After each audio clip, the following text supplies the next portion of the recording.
Ježiš ťa miluje. Chce ti dať nový život. Chcem ti povedať, že Boh je živý. Chce ti dať život, ktorý je úplne iný. Aký si žil doteraz. A ten nový život môže začať kľudne aj odteraz. Je to na tebe.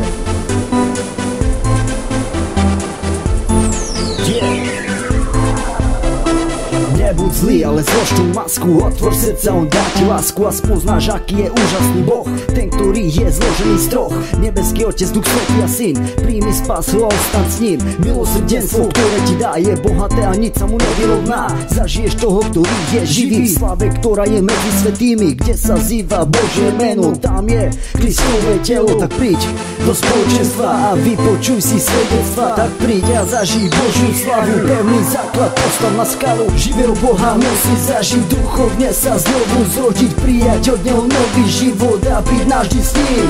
Živého Boha musí zažiť, duchovne sa znovu zrodiť, prijať od Neho nový život a byť navždy s ním. Rozum nechápe, ale srdce verí, že Ježiš Kristus je kľúčom od verí. Verí do večnej slobody, žakloba, brána sa otvorí, egoistický postoj neprinesie do tvojho života pokoj. Pochop, že bez Boha sa žiť nedá, lebo život s diablom je čistá bieda, tak začni ho hľadať a nájdeš.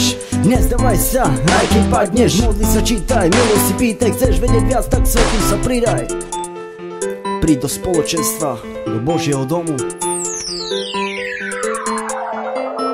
Živého Boha musí zažiť, duchovne sa znovu zrodiť, prijať od Neho nový život a byť navždy s ním.